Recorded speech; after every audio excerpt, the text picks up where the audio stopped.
jaksa mengatakan bahwa Nisi tetap dinyatakan bersalah ya Bang. Iya. Dan PK-nya minta untuk dari pihak hakim menolak PK yang diajukan oleh Ya, terima kasih ya. Assalamualaikum warahmatullahi wabarakatuh. Waalaikumsalam. Selamat siang teman-teman media. Terima kasih ya mengawal kasus ini. Jadi hal yang disampaikan jaksa itu adalah hal yang normatif, wajar ya. Jika jaksa dengan PK menolak permohonan PK itu adalah sesuatu yang wajar dan tidak ada masalah. Tapi yang menjadi persoalan, dia mengatakan bahwa Nikita Mirzani terbukti TPP menyatakan di dalam surat tuntutannya sendiri. Ini sudah direnvoy ya. Jaksa sudah merenvoy sendiri di depan majelis hakim. Dia bilang menguatkan putusan Pengadilan Negeri Jakarta Selatan. Oke, dia amat putusannya.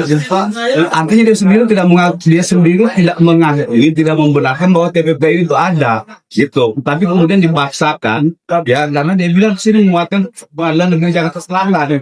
Putusan Pengadilan Negeri Jakarta Selatan, amat putusannya adalah Nikita Mirzani tidak terbukti TPPU. Artinya apa? Kontradiksi dengan pernyataan tadi dari pihak termohon yang di persidangan menyatakan bahwa Nikita Mirzani. Nah, kontradiksi dengan pertimbangannya sendiri. Itu yang pertama. Yang kedua, yang saya mau sampaikan, ya, jaksa kembali mengulang dalam tanggapannya. Ini kita sudah bahas kemarin ya. Nanti akan saya sandingkan dengan apa yang sudah ada dalam putusan. Jaksa melampirkan ini. Inilah yang dia bilang adalah potongan video live rekaman. Ini screenshot, bos. Ini bukan video. Mana videonya? Teman-teman media masih ingat nggak? Ada nggak video live waktu diputar di persidangan Pengadilan Negeri Jakarta Selatan yang narasinya seperti ini? Siapa sih namanya? Lafid Syah. Sama dia juga produknya, biar dia dokter juga produknya jelek. Dokter Reza itu iya benar dia. Artinya apa? Kalau kita kaitkan dengan ahli kemarin, pendapat ahli, ini berarti berbicara soal produk. Produk ini tidak boleh dijadikan objek sebagai objek ancaman. Satu, dia tidak boleh dijadikan sebagai objek pencemaran. Itu produk. Nah, lalu kemudian jaksa mengkopi lagi ini. Kalau ini sudah punya kita, justru yang ini kita permasalahkan di PK. Kenapa kemudian putusan pengadilan tingkat pertama, pengadilan tingkat banding kasasi mengatakan atau menyimpulkan kalimat ini adalah kalimat ancaman. Ini kalimat apa ini? Ahli kemarin menjelaskan, loh kalau seperti ini namanya kalimat menghina.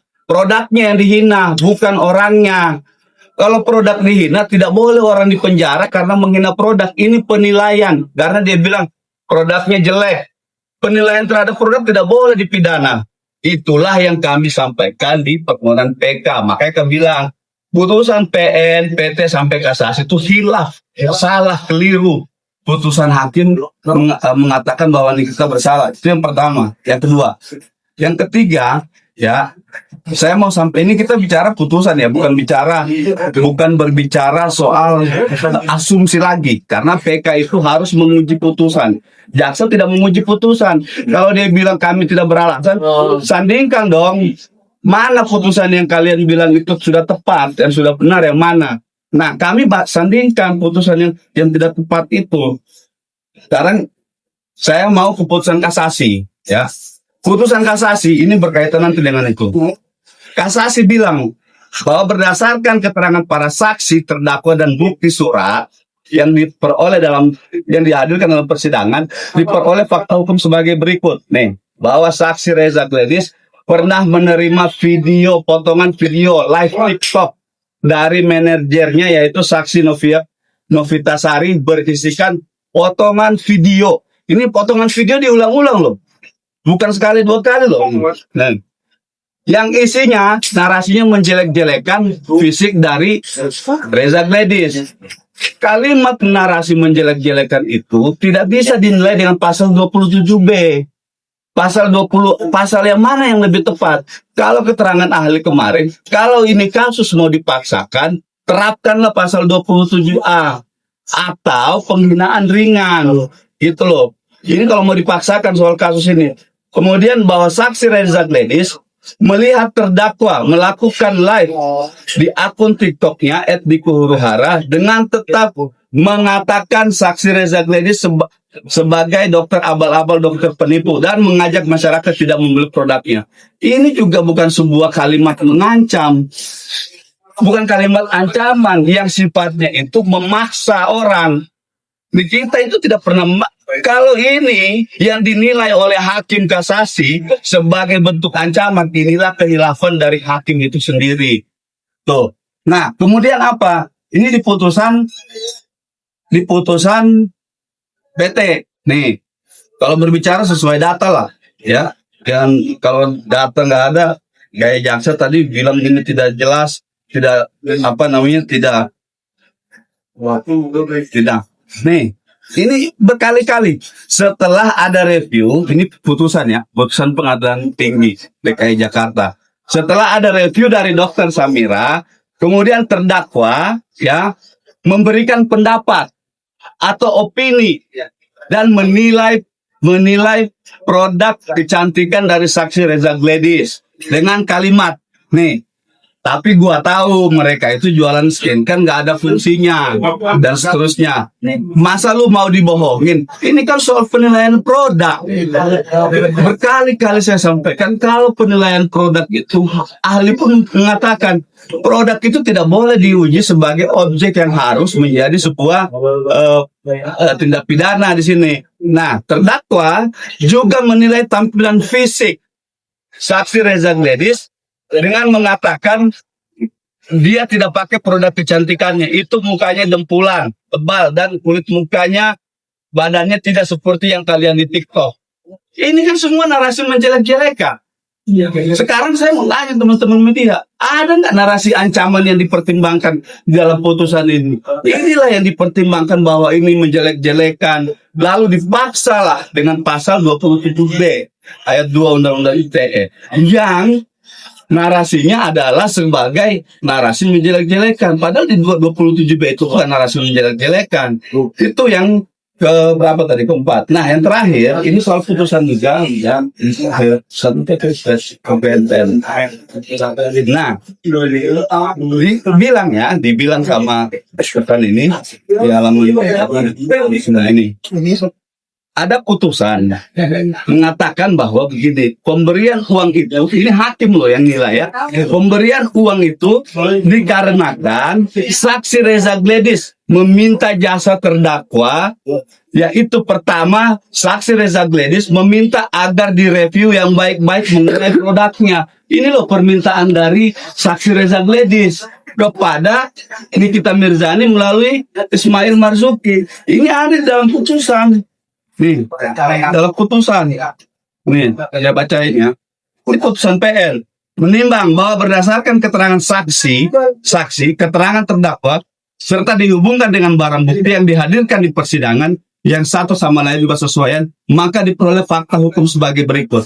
Nih, tadi nih, bahwa setelah uang 4M diterima oleh terdakwa, adalah duit yang diterima dikarenakan saksi Reza Gladys meminta jasa terdakwa, yaitu pertama, saksi Reza Gladys meminta agar Nikita Mirzani mereview yang baik-baik mengenai produknya, dan terhadap permintaan tersebut telah dilakukan oleh Nikita Mirzani. Coba, ini loh permintaan uang itu, uang yang diserahkan 4 miliar itu adalah karena permintaan dari Reza Gladys, dan itu diakui sama pengadilan negeri di fakta persidangan. Ini loh putusannya. Ini yang kemudian uang itu beralih karena permintaan dia untuk mereview produknya. Lalu kemudian yang diminta lagi apa? Bahwa yang kedua adalah permintaannya agar namanya dibaik-baikin karena sudah dijelek-jelekan oleh dokter. Itu loh permintaan dari Reza Gladys kepada Nikita. Lantas semua orang diminta, Nikita ini artis loh. Dia diminta begitu, tentu ada harga, ada biaya. Harus dibayarkan, wajib, gitu loh.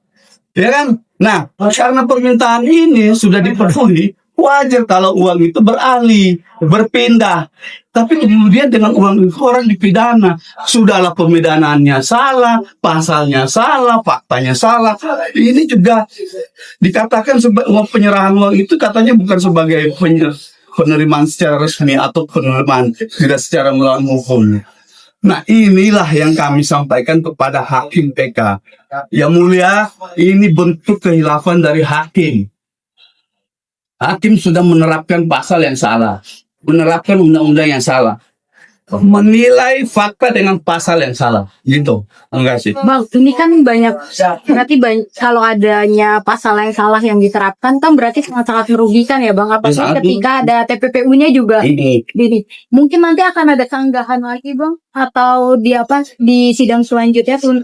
sidang hari ini kan sudah sidang terakhir ya, karena tadi sudah penandatanganan berita acara pemeriksaan PK, tapi biasanya ada satu lagi sidang, itu adalah sidang terkait dengan tanggapan dari hakim nih. Nah, cuman tanggapan itu biasanya tertutup, tapi intinya hari ini dari kami pemohon sama termohon ya sudah selesai menandatangani berita acara dan lain sebagainya, dan itu sudah diselesaikan hari ini. Terima kasih. Kan ini terakhir mungkin Bang, dari banyaknya rangkaian ini dan akhirnya terbuka ya Bang. Semua dari PN, PT maupun kasasi kan tidak ada yang sesuai dengan fakta Iya. yang ada gitu. Mungkin harapan Abang dan teman-teman kuasa hukum Nikita Mirzani seperti apa Bang? Ya, kalau dengan putusan ini ya, putusan PT, putusan PN, putusan kasasi, ini kalau dipertahankan rusak negara ini. Ini kita harus dibebaskan dengan segala akibat hukumnya. Karena tidak sesuai dengan apa satu yang didakwakan. Yang kedua tidak sesuai dengan fakta. Yang ketiga tidak sesuai dengan bukti.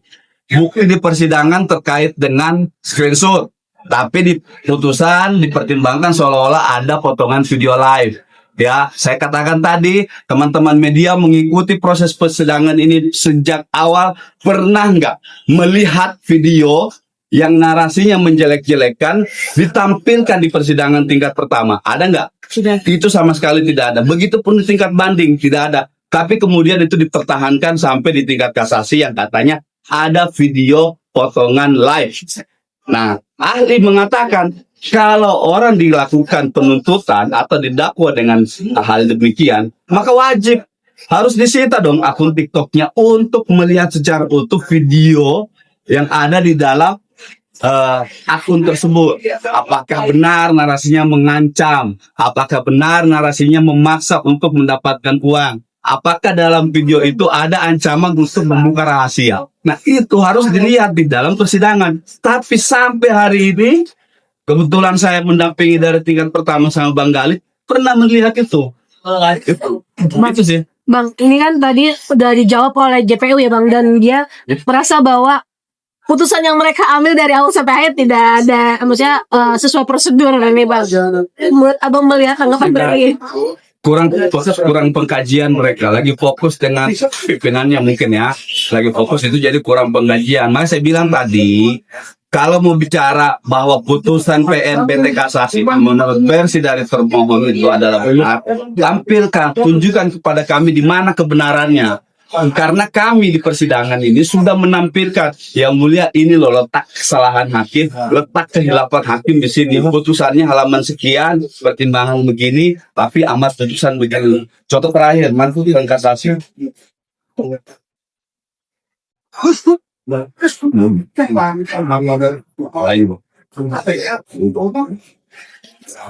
Kasasi. Nih, ini benar-benar hilaf ini. Ini kita dibilang TPPU, melanggar TPPU. Pasalnya pasal berapa? Pasal 3 dulu ya, undang-undang TPPU, sekarang dirubah pasal 607 ayat 1 huruf A. Nah, Hakim kasasi memberikan pertimbangan bahwa terdakwa memperoleh harta kekayaan sebesar 4 miliar. Oke, dari saksi Reza Gladys, kemudian dipergunakan antara lain untuk membayar kepentingan pembayaran KPR dan keperluan pribadi. Sehingga perbuatan tersebut merupakan tindakan menerima, menguasai, menggunakan harta kekayaan. Satu, kesalahan dari putusan ini, putusan PT bilang uangnya 2 miliar yang dilakukan TPPU, tapi di sini 4 miliar. Uang yang diasumsikan sebagai uang hasil kejahatan TPPU dalam tingkat PT adalah 2 miliar. Tapi di tingkat kasasi dibilangnya 4 miliar uang itu. Nah, ini sudah bertentangan nih mereka sendiri nih, antara hakim PT sama hakim kasasi. Yang kedua, pertimbangan ini ya kaitannya dengan pertimbangan pasal 5 TPPU, Undang-Undang TPPU itu, kalau sekarang pasal 607 ayat 1 huruf G. Nah, ini pertimbangannya masuk di dalam kualifikasi delik tindak pidana pencucian uang dalam konteks pasif. Kalau pasal 3 aktif. Ini sudah bertentangan. Tapi di amar putusannya disebutkan di Kitab Mirzani melakukan tindak pidana aktif. Kalau pertimbangannya pasif, kenapa di amar putusannya aktif? Inilah saya katakan kehilafan yang nyata dan sangat jelas diperlihatkan oleh hakim tingkat kasasi dan hakim tingkat PN maupun PT. Oke. Oke. Makasih ya, Bang. Makasih Bang. Makasih ya Bang. Izin dulu Bang. Oke. Ya, makasih ya teman-teman udah nyimak